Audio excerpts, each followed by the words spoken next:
Thank you everyone for joining us for today's webinar, which is part 2 of the Wellbeing series for Planetary Health. My name is Molly Buss and I'm the Community Relations Manager at the Earl E. Bakken Center for Spirituality and Healing. And my role for this webinar is to moderate the chat. As we get started, please feel free to introduce yourself in the chat, perhaps sharing where you're joining us from, what you're excited to learn about, or maybe even a word or a phrase about how you're feeling today.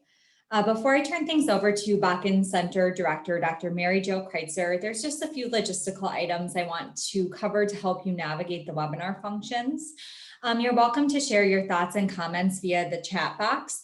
And if you are comfortable and want to share your responses or thoughts with everyone else on the webinar, just make sure you update that to field in the chat box to all panelists and attendees. And then just note that you do have the opportunity to minimize the chat box if you would like to stay present during the presentations. There's also a Q&A icon on the bottom of the screen where you can pose your questions and we'll answer as many of those as we have time for at the end of the presentations. We'll also send out an email with a recording of the webinar and other resources on Planetary Health, so please watch for that. Without further ado, I'll now turn things over to Mary Jo. Well, thank you very much, Molly, and thank you all of you for joining us today. So this webinar today is part 2 of the Wellbeing series for Planetary Health. If you missed part 1, which featured talks from Dr. Catherine Wilkinson and Craig Manoa, you may view a video of this event on our website, and Molly will put that URL in the chat. Thank you to Medtronic, our lead sponsor, and our 25th anniversary champions, the Kalmanson Foundation, the Smaby Family Foundation, and Dorothy and Mike Perry. I'd also like to thank our community and university partners, plus the many great friends who have helped make this series successful. You can find a full list of all of our supporters on the center's website. Since 2012, the center has hosted well-being thought leaders to inspire and educate the community, organizations, and lifelong learners through our well-being series.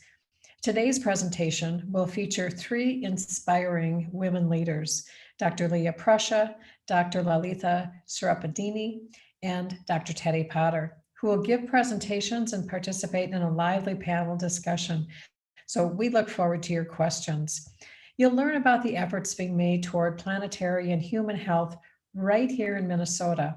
And then you'll have the opportunity to engage directly with the panelists. So I'm going to introduce all 3 panelists. First of all, Dr. Leah Prussia. Dr. Leah Prussia is a licensed independent clinical social worker in the state of Minnesota and the sole proprietor of Natural Connections, LLC. She's a full-time professor, associate professor in the Masters in Social Work program at the College of St. Scholastica, and an adjunct professor at the Fond du Lac Tribal and Community College. She recently completed her dissertation, which focuses on the role of nature in the healing process. Dr. Lalitha Surapaneni is an assistant professor in the Department of General Internal Medicine at the university's medical school. She's the climate champion for the medical school and works with an interprofessional group of champions to educate students about climate and health. She is also a faculty advisor for health students for a healthy climate. Dr. Surapaneni was invited to provide expert testimony at the Minnesota State Capitol on the public health impacts of climate change. And our third speaker is Dr. Teddie Potter. Dr. Potter is a clinical professor in the School of Nursing and was appointed the first director of Planetary Health. She designed and co-teaches an interdisciplinary course titled The Global Climate Challenge, Creating an Empowered Movement for Change. Teddie is also the co-founder of Health Professionals for a Healthy Climate and is active in many, many local and national initiatives, including the Nurses Drawdown Project. So following the 3 presentations that will be approximately 12 minutes each, then we'll move to the Q&A and panel discussion. Once more, thank you for attending today, and I'd like to welcome Dr. Leah Prussia.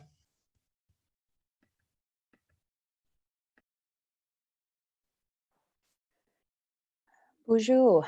Mary, are you able to hear me okay? Yes, I do. All right, thanks so much. Bonjour. Jawanang Nikwendish Nakazwa Wate Kwendigo Mangan Du Dame. My English name is Leah Prussia, and I'm here to talk to you a little bit about Solastalgia, Minnesota's role in addressing climate impacts.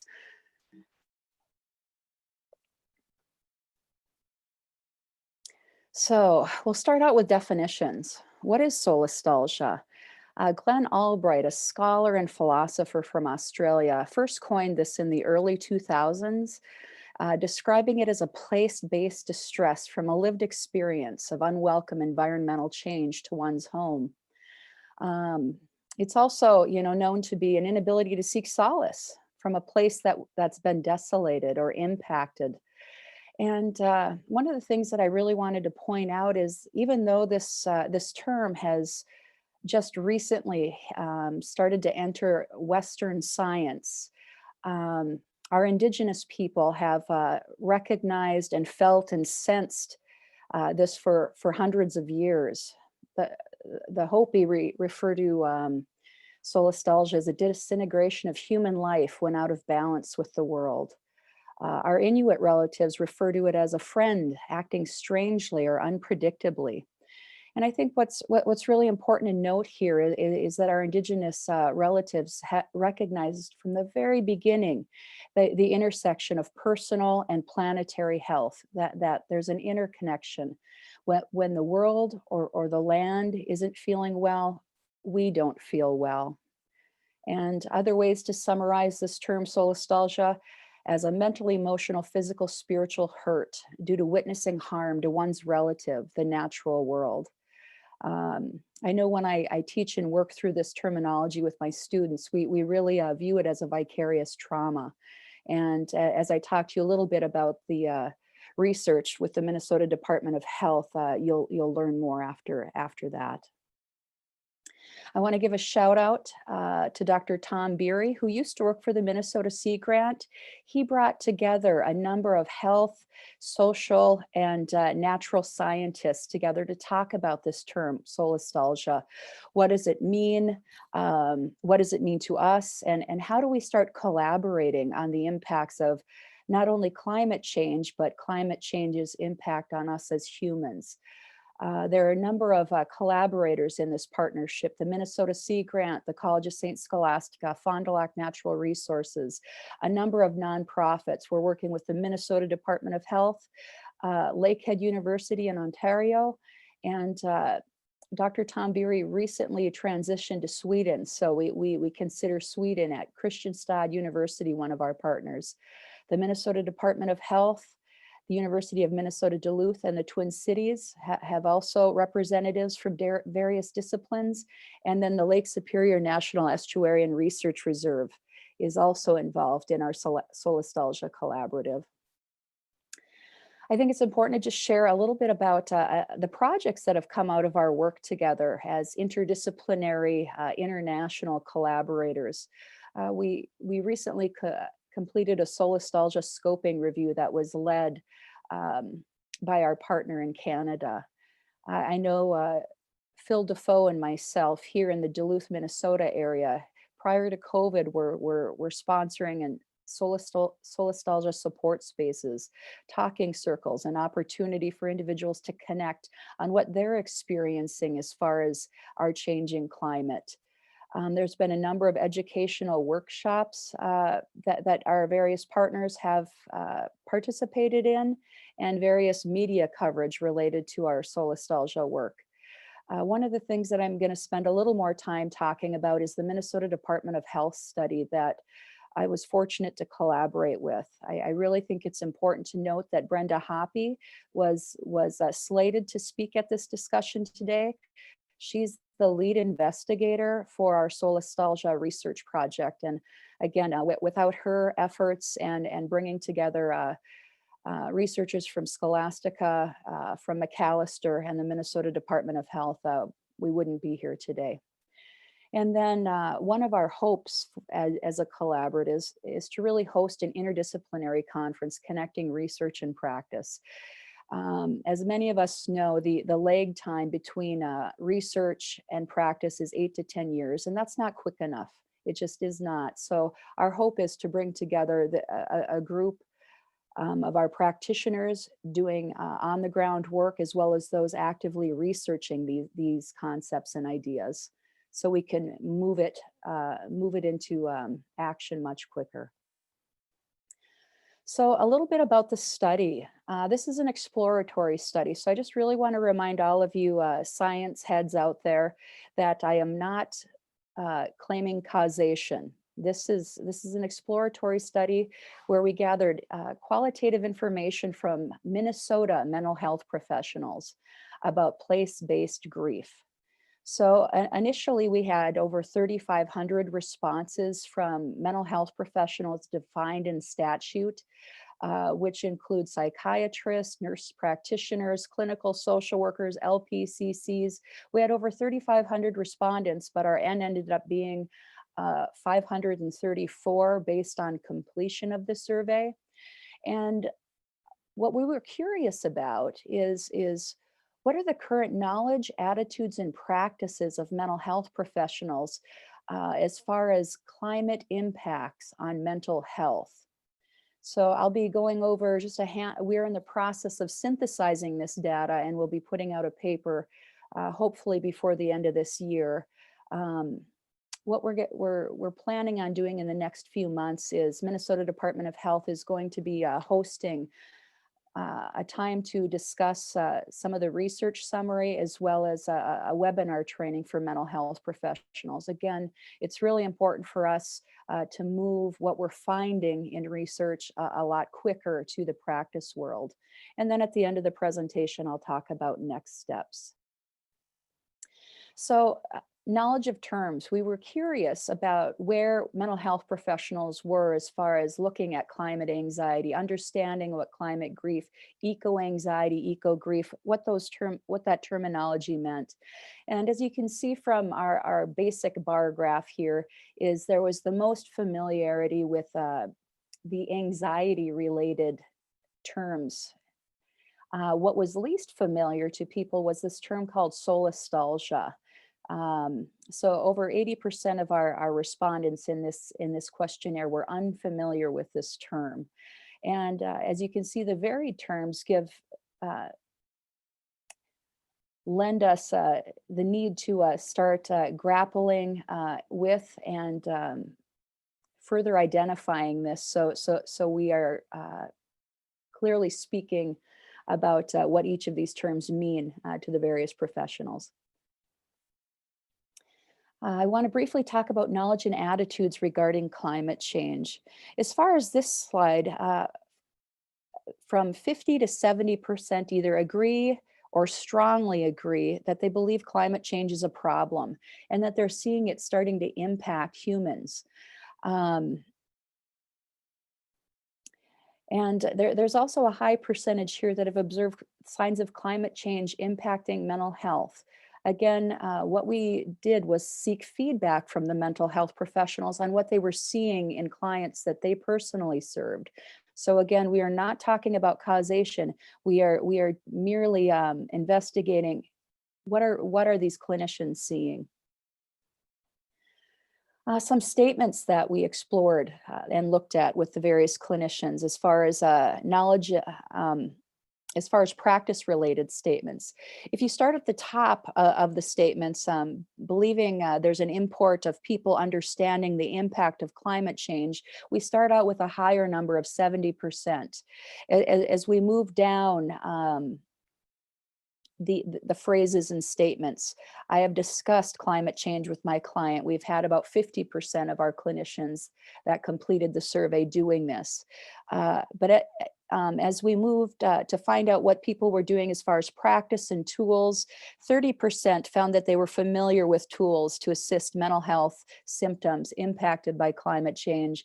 And then at the end, about 20% have made use of tools and resources to help clients address mental health. So in relation to climate change. So again, we are seeing a lot of observation of this, but less understanding of the tools available to support individuals that have been impacted. One thing that I want to make very clear to the mental health community is we are not, as a research team, looking to add another diagnosis to the DSM. We are in fact hoping to broaden clinicians' assessments and intervention skills, and hopefully challenge the medical model, because again, the personal and the planetary are so interconnected. The impacts of observed related to climate change. So the symptoms that clinicians were seeing ranged anywhere from generalized anxiety symptoms to grief reactions.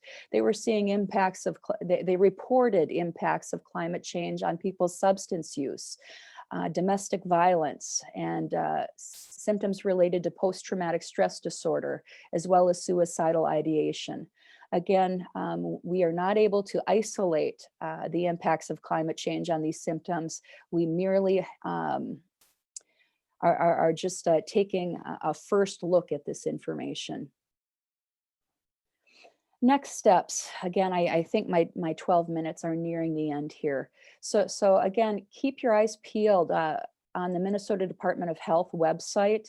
We do plan on holding a training and a summary of our further findings for mental health professionals. Our hope is to also start engaging individuals about what people are using. What are you doing as far as assessment? How are you looking at green space and the impact of a changing climate on people's symptoms? And what are you doing as far as interventions and resources for those that you serve? I just want to briefly give an example. At the College of St. Scholastica, I teach in the Masters of Social Work program, and I have designed and teach a course for the last 6 years called Somatic Literacy, Clinical Collaboration with the Natural Environment. And currently I'm teaching up and coming mental health professionals about learning about listening to and trusting the natural rhythms of the body. In this class, we talk about ways to move out of freeze and flight as far as the impacts of climate change, to productive fight and engagement responses in personal and planetary healing. And, you know, I know this sort of discussion can get really heavy, but one of the things that gives me hope is our relationship with the natural world. And I just wanted to briefly share that yesterday, this photo that you see of the female monarch, she just metamorphosized and came out of the chrysalis yesterday. My own yard has gone from 2 milkweeds to over 50 plus milkweed plants. And I'm happy to say that I've seen more and more people provide safe and nurturing spaces for the natural world. So if the monarchs can overcome what they're overcoming, and we as humans do so, I believe there's absolutely hope for us as a people and the planet. And there goes my little dinger. So Mary, I am going to stop. Well, that was perfect timing, Dr. Leah Prussia.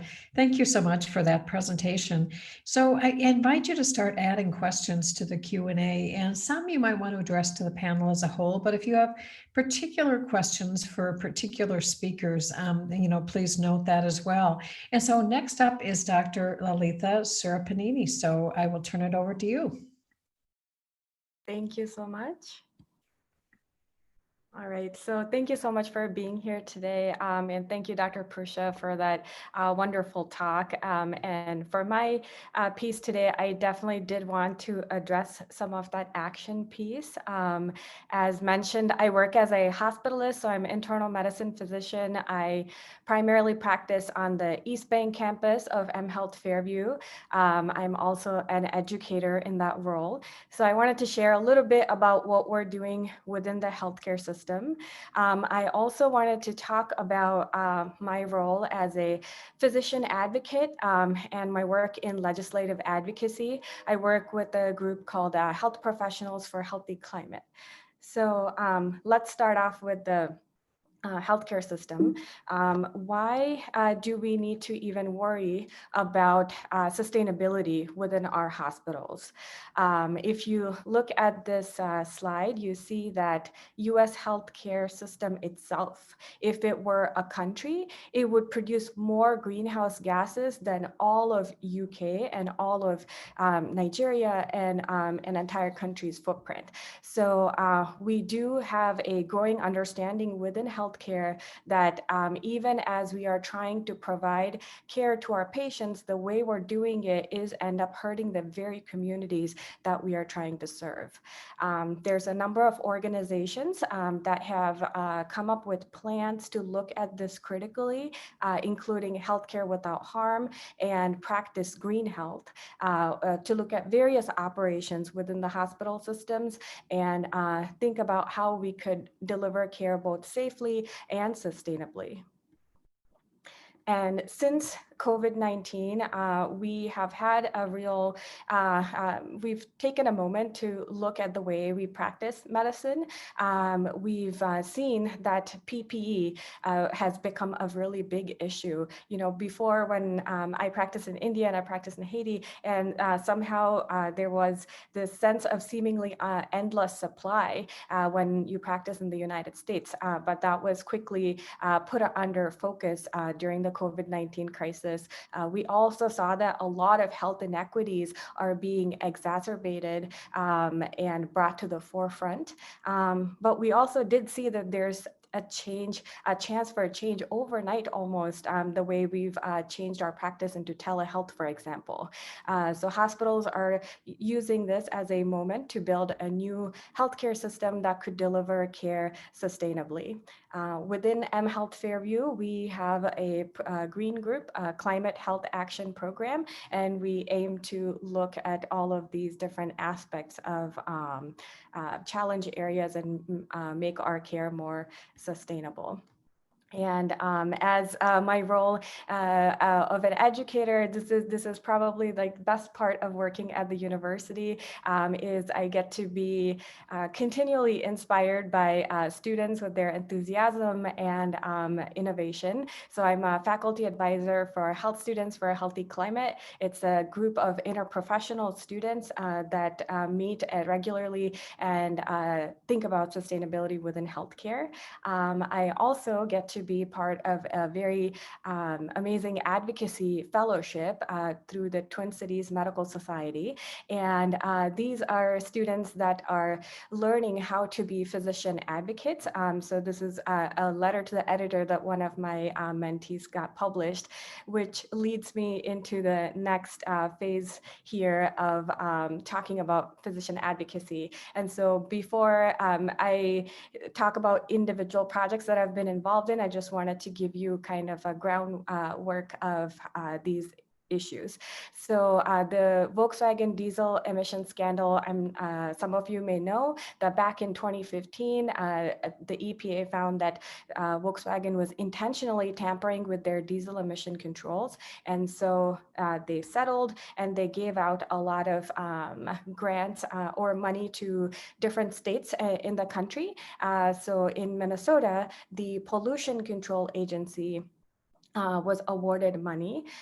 So then they asked the public, well, what do you want us to do with this money? So the goal was to reduce air pollution, but also to make sure that we are coming up with plans that would be consistent with our climate goals. So as part of Health Professionals for a Healthy Climate, I worked on a white paper that talks about the harms of diesel buses and pollution, but also the benefits of moving to electric school buses. We also did a lot of grassroots organizing, talking to various health professionals and making sure their voice is heard, and worked with other environmental organizations in our communities. And MPCA awarded approximately $3 million, including an electric school bus project. Then the other kind of big issue this past year, almost to the day, Governor Walz announced that they want to introduce a rule for clean cars. So this is done through the Minnesota Pollution Control Agency also. So this rule would impose stricter air pollution standards to vehicle emissions, and it would also help create a market for more electric vehicles as well. Once again, as part of health professionals, we've done a lot of work, including making sure that the health voice is heard when we talk about making some of these rules about air pollution and climate change. And that's a picture of Dr. Teddie Potter, who will be speaking next, giving public testimony about the importance of clean air. Similarly, we also did a lot of work around online organizing and raising awareness within health professionals and making sure that we're able to implement that in action. And then this past year, probably most of my time has been spent working on issue around Line 3.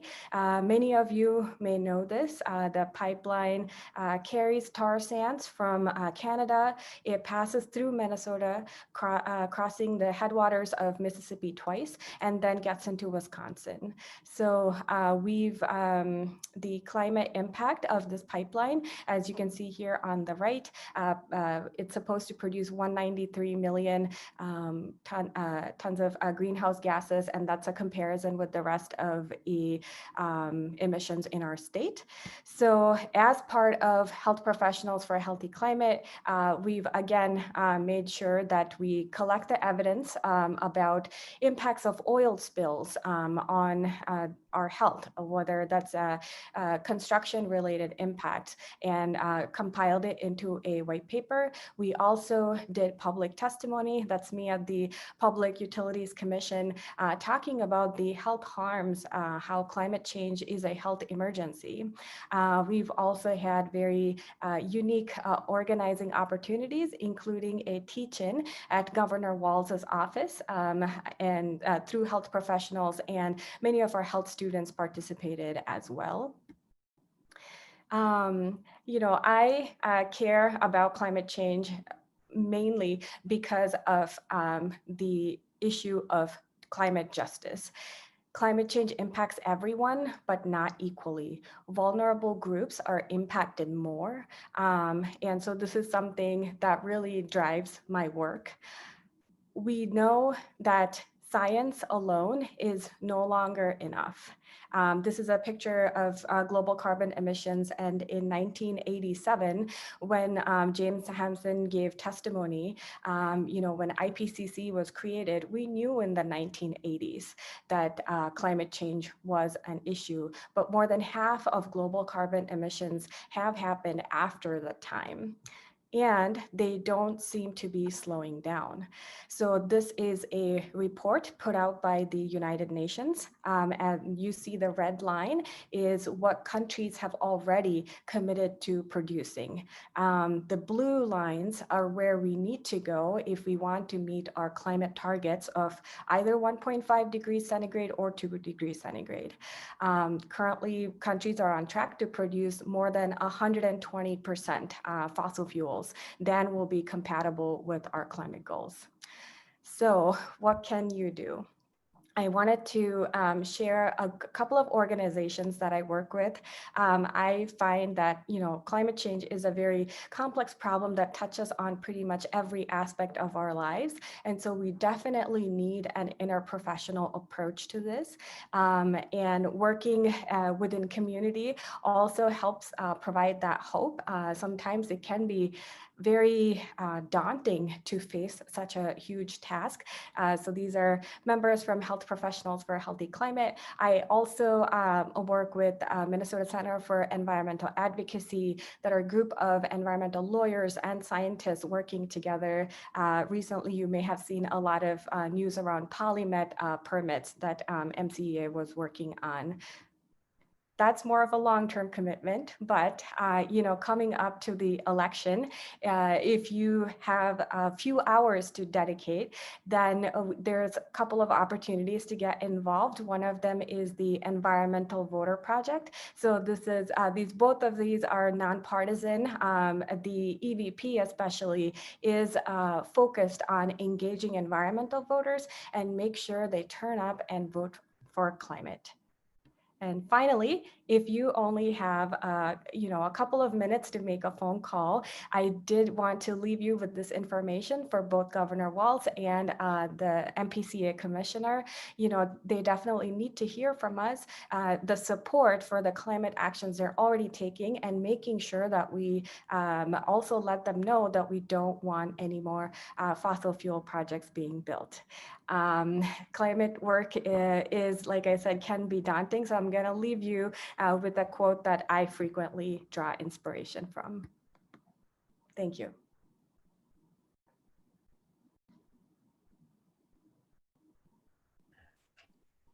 Well, thank you very much, Lalitha, for that very inspiring presentation and very, very practical tips. Our third speaker is Dr. Teddie Potter. So I invite Teddie to turn on your video and slides.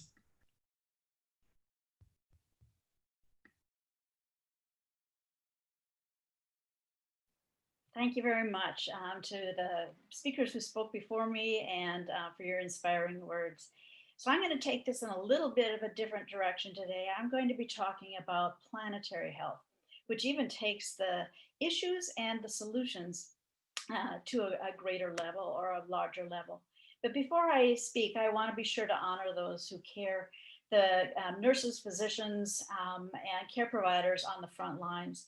And one of those is my colleague, Dr. Lalitha Surapaneni. And these are the people that are personally experiencing planetary health, where our degradation of the environment intersects with impact on animals, interacts with our impact on human health.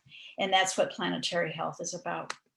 I also want to acknowledge that as a nurse, this is not a new observation. We have been understanding for quite some time that in order for people to heal, they have to be experiencing a healthy environment, including clean air, fresh water, and social support. And this is not new. What we need to remember is what we've forgotten. And so I also want to say a shout out to the land, the members of the land. This is my little grandson out in Berkeley, California, being watched by two granny redwoods while I took a picture. And so the caring community goes beyond human care to care of the planet. So planetary health is a new field. It recognizes that we have made tremendous gains through traditional measures, such as child mortality and life expectancy, but those gains have come at a cost. We've disrupted the Earth's natural systems, and these natural systems changes include biodiversity loss, changes in our biochemical flows, changing land use and land cover, global pollution, climate change, and depletion of natural resources. These changes are seen to be escalating, and it's called the Great Acceleration, where we're seeing exponential growth in our population, which I think this picture illustrates very well as exponential growth in our consumption patterns. You can see what our patterns have been after 1950. They have also skyrocketed. And this has had human impacts or impacts on our natural systems with biodiversity degradation, fishery loss, increased carbon dioxide, as the previous speakers talked about, ocean acidification, and tropical rainforest loss. In fact, right now, in the last 50 years, we have moved from living in balance with the Earth's systems and what it's able to produce in a year's time, to now we actually use 1.6 planets worth of natural resources every year. And so again, this is not just our climate. I want to move us beyond climate to understand that we are in a state of multi-system failure. As healthcare providers would say, every system is starting to shut down. Our forests are changing, the biodiversity is changing, the oceans, the land, soil, air, and water. Rivers are drying up. We have extreme weather events. Temperatures are increasing and sea levels are rising. And this is just the beginning, and it's all human caused. These impacts are leading to health changes, and health changes across the board with almost every single system in every part of the globe. So cardiovascular diseases, respiratory changes, new and emerging zoonotic diseases, pandemics, I would like to add to that as well. Antimicrobial resistance, toxins exposures, heat, mental health issues, which we heard explained so beautifully before, malnutrition and displacement, absolute changes in migration of humans across borders, and then civil unrest related to all these pressures. In fact, these are so prevalent now that the Lancet Countdown report, which is a report issued every year, last year the report said, the life of every child born today will be profoundly affected by climate change, with populations around the world increasingly facing extremes of weather, food, and water insecurity, and changing patterns of infectious disease and a less certain future. Without accelerated intervention, this new era will come to define the health of people at every stage of their lives. So in essence, we've mortgaged the health of future generations to realize the economic and development gains of the present. So what Planetary Health does is it says we need to get moving, we need to get working, we need to acknowledge that these human-caused disruptions of our natural systems are having dire health consequences for humans and the rest of the planet. It is an overarching theme or concept that does include aspects of public health, eco-health, One Health, and global health. None of those concepts need to go away. People do not need to sell their public health stock and move into planetary health. We need all of us working together towards the health of the planet. According to Chief Seattle, humankind is now woven the web of life. We're but one thread within it. Whatever we do to the web, we do to ourselves. All things are bound together. All things connect. As our first speaker said, this is ancient understanding and knowledge. It's also a knowledge and understanding of some of our greatest conservationists, such as John Muir. When we try to pick out anything by itself, we find it hitched to everything else in the universe. So achieving planetary health will require a great transition where we learn to do nearly everything differently. How we produce and consume food, how we use products, energy, how we live in cities and what our cities look like, how we manage our natural landscapes and relate to our natural landscapes, and the stories we tell about how our place in the world and our role with nature. So it's going to require massive system redesign, and we're going to need everybody on board. It's an all hands on deck moment. We need policy and governance. We need business leaders. We need natural scientists, health sciences, faith leaders, indigenous communities, arts and humanities, entrepreneurs, and certainly we need teachers. So where do we start? We start with looking at our values that have gotten us into this problem in the first place. So these 12 cross-cutting principles will drive our change. We need to be looking at the world and understanding biases, understanding inequities, and really approaching and inviting the entire global citizenry to be involved. I had a chance last summer to speak at the United Nations when the Civil Society Conference was in Salt Lake City. And one thing that became very clear to me was that we are not going to make it unless we design robust partnerships. So I'd like to highlight some of those. The School of Nursing at the University of Minnesota has involved planetary health as part of its mission. Now we're concerned about the health of humans as well as the health of the planet. We also teach Grand Challenge courses, which are interprofessionally taught. And some of us on this call teach these courses. We teach with other people. So I teach a climate change movement course with a soil microbiologist and a fish and wildlife specialist. We also need to be really bringing scientists together and people in the community together to be working on the greatest issues and these greatest challenges. And that work is being done through the Institute on the Environment at the University of Minnesota. And finally, a shout out to our host, the Bakken Center for Spirituality and Healing, which has tremendous resources to support us in our work to move towards a healthier planet. So just wanted to mention two examples, climate change and health curriculum. We have open access, peer-reviewed curriculum for every health science student at the University of Minnesota.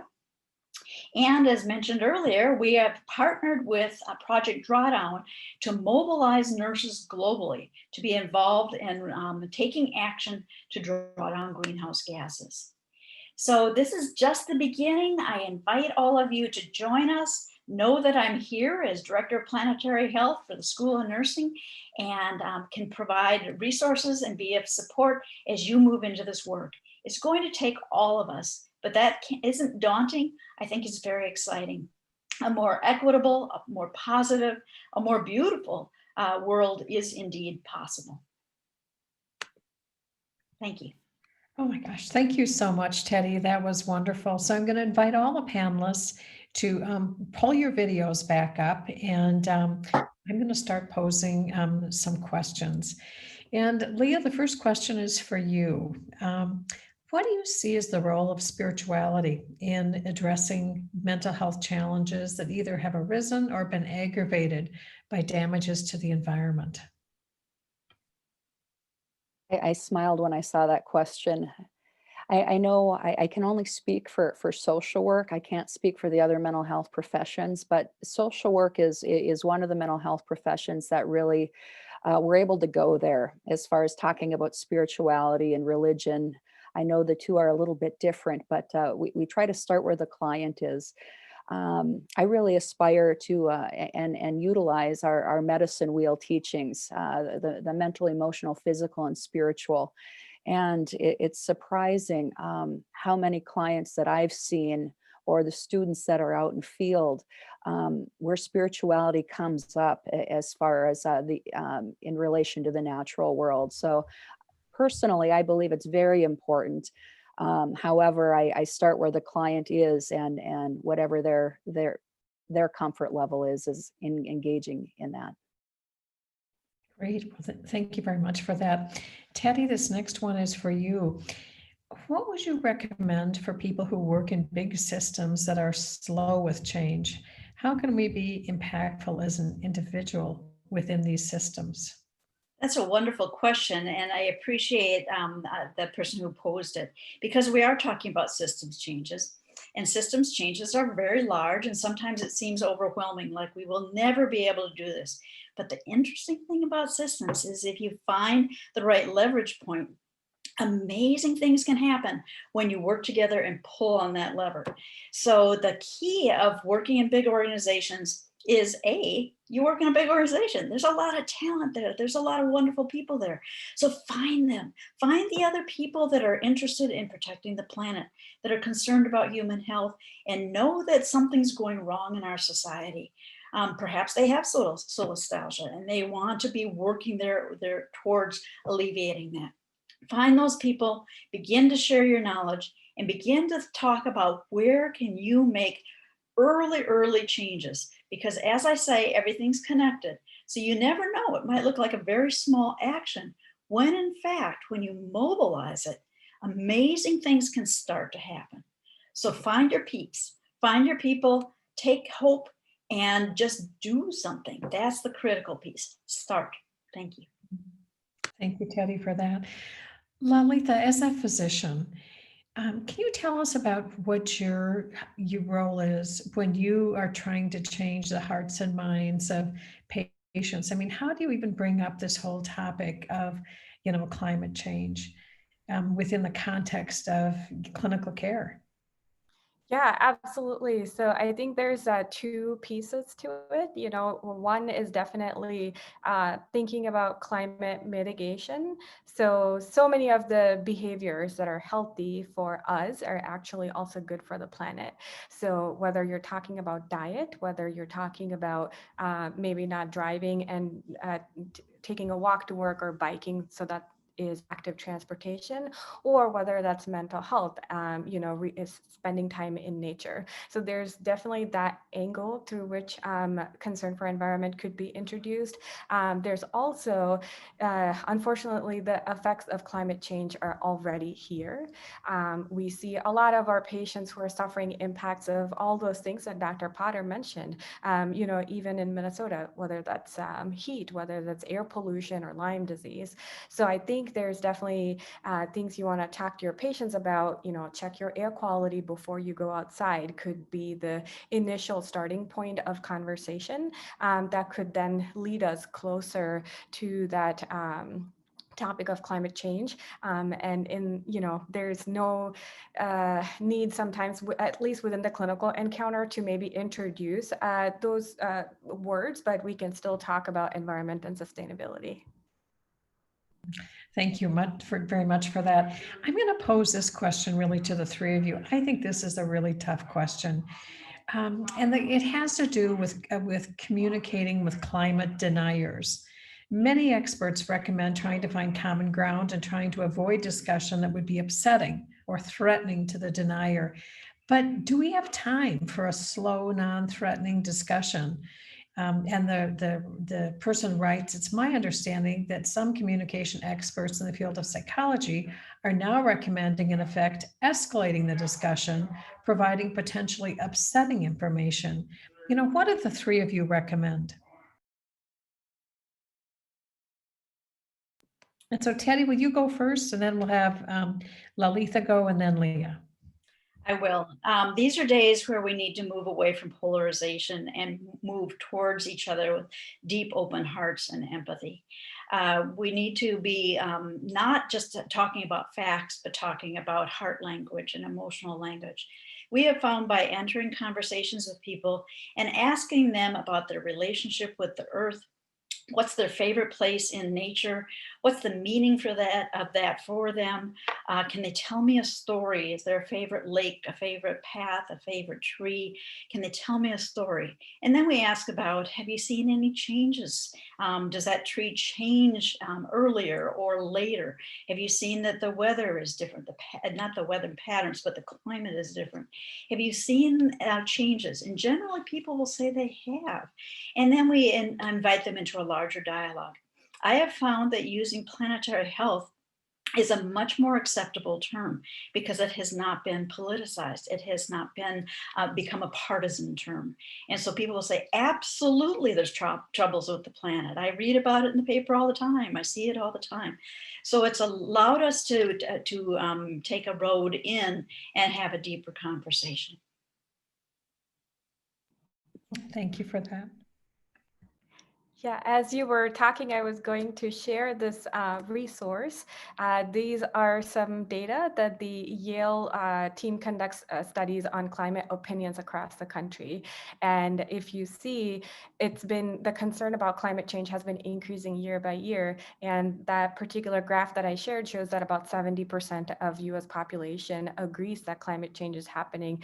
A majority agree that it is man-made, so I think, or human-made. So I think there is a loud vocal minority maybe, but that is definitely, there's growing awareness about the damage that we're doing. And, you know, I 100% agree with you, Teddie, making sure we avoid polarization, but sometimes focusing on action could actually be another great way of bringing people together. Because at the end of the day, that's what we want to see is change.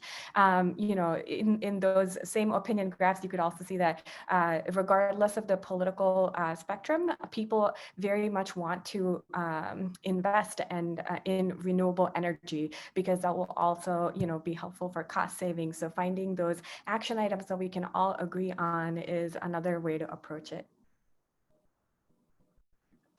Thank you for that. And Leah. I really want to echo what my co-presenters had to say. And I really approach the conversations, again, starting where the individual is. I use the term client versus patient. I start where the client is and truly try to avoid polarization. I know that the person asking the question, just because of what's happening in the world, we're at crisis levels. So I think there's places and spaces where we elevate to that sort of discussion. But I know for me, when I'm working one-on-one with clients, again, it's finding the commonality, starting small, as Dr. Potter had indicated, and moving towards action. What is one piece that I can do? What is one piece that I can do today? Okay, you know what? I'm going to reuse this water source, or I'm going to decrease whatever input as far as we're putting into our bodies to impact the larger scale. So I really, look at this as more, I saw a number of other questions related to, fight or flight. How can we, move towards social engagement? And I really utilize the polyvagal theory, Stephen Porges's polyvagal theory, when I'm looking at people's response to climate change. Are they in fight, flight, or freeze? Or are they in social engagement? When we're in a safe place, in a good place, we're able to socially engage and do what we need to do. But as we feel more threatened, whether it's political lingo or actually what's, fires in our backyard, as that threat increases, it makes it a lot more difficult for us to engage because we move into that fight or flight, or, ultimately we become immobile and paralysis. And what I see a lot of humans, especially in we've got a lot of folks in mobilization, but we also have a lot of humans in freeze right now because it's too overwhelming. So, in the work that I'm doing is I'm training students on how to read that trauma response and to help move from that freeze to a healthy fight and social engagement response as far as it comes to climate change. Mary Jo, could I add something that sort of ties in with that earlier question about how do you approach large systems? And that is, I would urge people to take a look at Spectrum of Allies, which talks about active allies, passive allies, people who are sort of neutral, passive opponents, and active opponents. And what you want to do when you're doing a movement is find your active allies, like I talked about, find your people. But then you want to go and find the people that care about this but aren't doing anything, and bring them into movement, just as Dr. Prussia had said, bring them into the movement. Then when that group gets large enough, the neutral people start to swing over. And then the passive opponents, sometimes they'll just say, okay, what the heck, I'm going to start moving with the rest of the groups in the organization as well. And the active opponents, the troublemakers, the loudmouths, the bullies, are oftentimes not going to move at all. So it doesn't make sense for us to put a lot of our energy in trying to convince those people to join the cause. They won't. They just won't. So find your allies, work with them, and effective change gets done that way. So Teddie, would you mention the name of that theory again? And I'll have Molly put that in the chat. Sure, it's called the Spectrum of Allies. The Spectrum of Allies. So Teddie, this is another system kind of question for you. Is there a single widespread network that best will enable coordination among agencies, organizations, churches? Boy, that's the $1 million question. And we said we almost need a family tree of all this wonderful work going on. So it's being talked about. For planetary health, I would steer you to the Planetary Health Alliance, which is a global network of over 400 organizations all working on this effort. We have clinicians for planetary health, which is people in providing and offering some aspect of healthcare to clients, residents, patients that want to be involved in the planetary health movement. That's probably the best starting place because it has the most global reach and is most inclusive of all the organizations. But there's a lot of work to be done. If there's any brilliant researchers out there who want to create a family tree map of how all these groups intersect and interact, that would be wonderful. We do not want to duplicate efforts right now. We want to mobilize and we want to coalesce, bring our efforts together and empower each other. Thank you for that, Teddie. So Lalitha, I'm going to pose this next question to you. And the person writes, I imagine that in the next decades, we'll see an increase in environmental refugees, people fleeing rising waters and burned out lands to Minnesota. What should we be doing as a state to prepare for the public health of these refugees? Is anyone working on this? Yeah, that's a really great question. And I think some consideration also for people who may be moving from other parts of the US to Minnesota as well. So there's definitely a lot of groups working on this issue, including the Center for Global Health and Social Responsibility within the university. There's overlap between providers who focus on refugee health in a clinical setting and making sure that we, incorporate them into the climate and health field as well. So that just speaks once again to what Dr. Teddie Potter is saying about making sure that this is interdisciplinary. And I think in addition to physical health, we also need to make sure we address the mental health impacts of trauma of migration as well. And this next question, Dr. Prussia, was directed at you. It's so easy to feel hopeless when we see photos and videos from the fires in California and the collapsing ice shelves and hurricanes and typhoons from around the world. While watching videos and news clips of our environmental catastrophe is important for our collective understanding, the temptation to bury our heads and just avoid the issues is easy. What tangible things can we do to observe what is happening, but not throw up our hands in hopelessness? These are not easy questions. No, not at all. And I really think that what I have to say builds upon the other speakers. What do I have control over? And it's control over input as well as output. And for me, it's really about finding that balance. So after watching the news or getting caught up with what's happening in the world, I take time to go outside. Even though I live in the small city of Duluth, we are notorious for our major green spaces. So right in my backyard, I at any time can see a black bear or deer or whatever moving through. So for me, it's to go and sit and watch and learn from those relatives and connect. I really think that, one of the major things that we can do as humans to mobilize is to rekindle that relationship with the natural world, learn from the natural world, and remember our place in the natural world, which is in connection. Thank you for that. If I could add just a word to that, I think that I see a lot of parallels between that and my clinical practice. Unfortunately, as a hospitalist, I often have to give very bad news to people, whether to say you've smoked for too long and now your lungs are, there's a level of permanent damage, or you've been diagnosed with cancer. And so what I think there is definitely that impulse to not engage, but we don't respond that way in our personal life.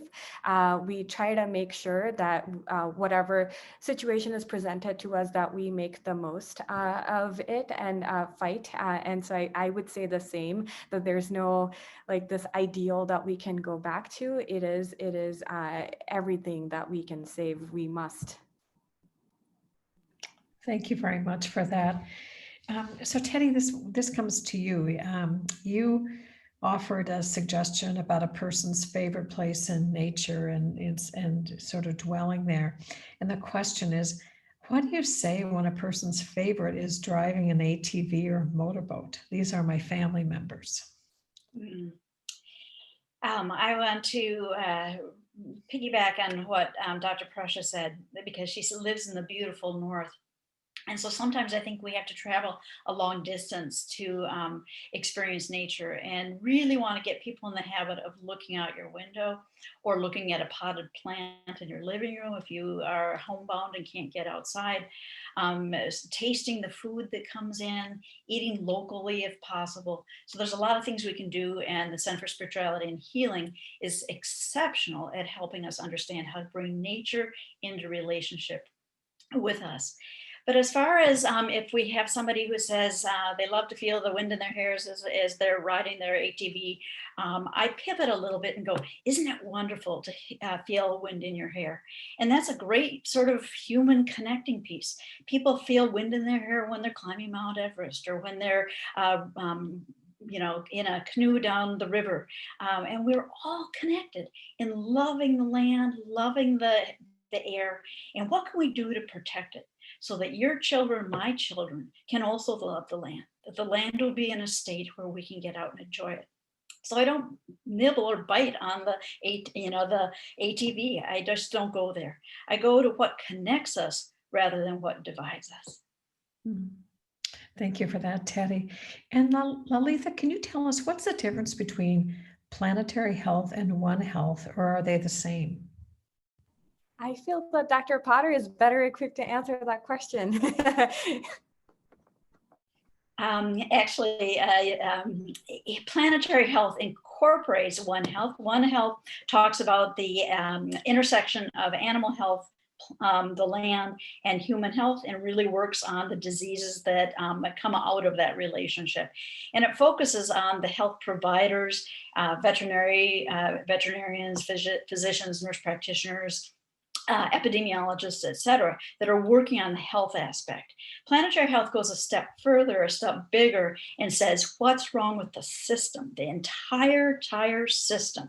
So the animals are part of that. The animal-human connection is part of that. The zoonotic disease is a part of that. But so is our politics. So is our educational process. So is the way we deliver healthcare. How do we use plastics? It's so much bigger. Thank you, Teddie, for that. So Leah, there's a number of questions about where to get more resources. So you mentioned a scoping review in one of your slides that had been done. And then somebody else said, could you please tell us about a link or where on the web to look for more information on trainings and related reports? So what I would encourage folks to do, if it's in relation to this present research, to keep an eye on the Minnesota Department of Health's web page. Dr. Brenda Hoppy will be taking the lead on when we roll out training and have further discussions. What were the other questions, Mary Jo? Yeah, it was really the scoping review. So you mentioned the team had done a scoping review, and has that been published? It is, and it's open access. So once I finish up this question, I'll try to find a link for that for folks to respond to. And if you don't mind, there was a question that I saw that I think is really important to respond to. They had talked about indigenous and traditional ecological knowledge, and how do we bring many silenced voices that have a lot of knowledge and wisdom to the table. And I really appreciate that question. And I think, it's a matter of sitting down and listening. I really think we have so much to learn from our indigenous elders and our traditional ecological knowledge specialists, because they've been carrying this way for hundreds and thousands of years versus Western science, which is so new to the game. We need both. We need our Western and our indigenous ways of knowing, but I think it's time for the younger version of science to sit back and sit down and listen and reach out to our elders, because they do, they have the answers. Thank you very much, Leah, for that. Lalitha, I'll pose this one to you. The question is, to what extent are our considerations seeking to deliver the UN Sustainable Development Goals across the world and reduce inequity and inequality in helping to grow a well-being economy? Yeah, I think that those goals are something that at least I know within mHealth for You, when we're thinking about uniting health and sustainability, making sure that we address women's development, we address education, economic development, all of these goals into the way we want to form sustainability within our health systems. That's definitely something that we're integrating. And I think Dr. Potter mentioned earlier as well of how within the planetary health model, those goals are absolutely, critical and vital in making sure this is an interprofessional and an approach that is very systems-based. And Lalitha, are you working as a U.S. clinician? Are you working directly with healthcare providers overseas? No, I don't directly, not currently. I do have, I practiced in India, but then I have some like trips where I go to Haiti, but most of my practice is US based. Okay. And either Teddie or Leah, this next question, can you speak to how to talk with children about climate change? It can be, you need to be so delicate since the topic can be so scary and anxiety inducing. I'm going to defer to you first, Dr. Potter, as my elder. I was going to do the same for you. The kids are hearing about it. They're hearing about it on every form of social media, on television. They're hearing it in their science classroom. They're hearing about it from other kids. So if you're trying to protect your children from this information, it's already out of the gate. What we need to do is love our children. We need to love them deeply, deeply, deeply, and help them understand that they are not responsible for saving the planet. That is the work of all of us that are older and are putting our efforts into this. We need to build with our children a sense of what will the new world look like. Help me think about what would the best world look like? How would we be living together? What would our cities be like?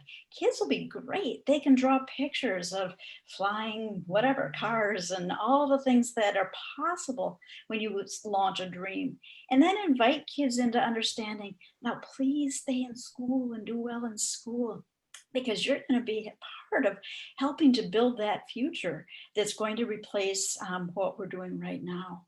So you involve kids not into fixing the brokenness, but to creating the path for the future, and get them excited about it, get them planning that, hoping for that, using arts, using dance, and recognizing and watching your kids. This is probably where I send it back to Dr. Prussia for signs of being overwhelmed and grief. It's okay for parents to say, this makes me sad too. This makes me really sad. I love the animals. I love them dearly. And when I hear that they might not survive, ones that are really important to me might not make it, that makes me really sad. But that's why I'm doing the work I'm doing. So those would be my early start places. Fantastic. Leah. The only thing that I have to add is our youth, our children haven't been tainted and rolled around and traumatized like us older adults. So I really think to just support the resiliency and the curiosity and interest that our youth bring to this. I think starting from that place and space, and only to build upon that. I appreciated what you had to say, Dr. Potter, about that. But I just think that they're in a much better position than some of us as adults, because they're so fresh into the world and don't have a tainted relationship with the natural world like some of us. Well, the three of you today have been such an incredible extension of the work of Catherine Wilkinson in her most recent book, where she writes about women leadership around climate change. And I have to tell you that in the questions and in the chats, there's many comments thanking you for your incredible leadership, compassion, and love. I'm going to ask you one last question, and we'll go around, and let's begin with you, Lalitha, and then we'll go to Leah, and we'll finish up with Teddie. And the question is, what's been the most hopeful thing that you've seen this year as related to climate change or planetary health? I think for me, there has been a growing awareness or a newfound awareness and respect and love for nature, especially during the pandemic shutdown, when we had nowhere else to go and we had so much grief. We turned to the natural world, and I think that has definitely brought out this wave of enthusiasm to make sure that we protect. This is at least what I feel to working with my colleagues, and so that's definitely been a ray of hope throughout this year that has been very difficult on many fronts. Thank you. And Leah? Well, I think I already gave my example. What gives me hope actually is I think about those monarchs, the generations so there's this song that I sing with my women's hand drum group called Mamengwa, and we talk about Mikawadizi, the beauty that they bring, Mashkawazi, the strength, that they endure as they migrate, Bimadizi, the good life, bringing us that good life, and Jawenjige, that selfless love. They're constantly thinking about that next generation as they migrate. And the fact that more and more humans are starting to help support, the natural habitat of not only monarchs, but remembering our other relatives, four-legged swimmers, crawlers, and flyers, and being a part of that nurturing versus that destruction. That gives me hope. It is seeing that the monarchs come and go, and that they made it another generation. So, thank you for that, Leah. And Teddie. So I have a couple responses. One, and stay with me, don't push the off button on this. Something that gives me hope is the entire system is collapsing. If only one part of the system is collapsing, people kind of retreat into the parts that are still semi-operative and working, and then they ignore the part that's not working well. The entire system is broken. And so now people are waking up and going, oh my gosh, the system is broken. What do we do? Prior to January, I was talking till I was blue in the face to people, trying to convince them that we are in a lot of trouble here. Now people say, oh my goodness, we're in a lot of trouble. And I can move from convincing them we're in trouble into, okay, what do we do? How do we work together? And how do we solve the situation that we're in? So that brings me a lot of hope. It brings me an awareness that we might just be able to pull out in time if we work together. And the other thing that brings me a great deal of hope is I had a grandchild born on July 17th, and I hold him in my hands and I look in those eyes and I think, what an amazing package of possibility. What an amazing new soul that comes in to help us fix this system. So every child that's born is a ray of hope. I really do believe that. Well, the three of you have been such rays of hope today, and I want to share, as I move to some closing comments, a recommendation from Judith Maisel, who wrote in the Q&A, a suggestion that we connect with the poet laureate. Her name is Joy Harjo, and her newest book is called American Sunrise, and she speaks compassionately about a world in peril. A quick YouTube search will give you a glimpse into the light that she brings into the world. So I want to thank you all for attending today's event. And as you consider ideas presented by today's guests, I also encourage you to visit our Centers Taking Charge of Your Health and Wellbeing website that has a new section about planetary health. So visit that website to explore this new and engaging content. We hope that you'll join us for part 3 of this series that will be held on October 6th at 4 p.m. For this final event, the center will host an online community gathering which features local climate-focused organizations.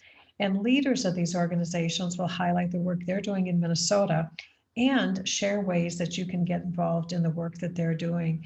So if you haven't registered, just go to our website at csh.umn.edu to register.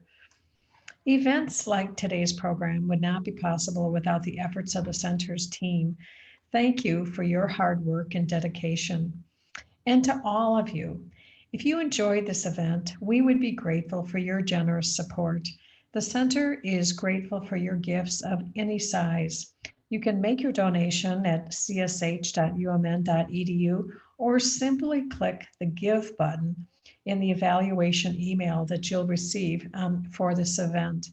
And once more, I'd like to thank Dr. Teddie Potter, Dr. Leah Prussia, and Dr. Lalitha Surapaneni for their participation today. It's been a wonderful webinar. Take care, everyone.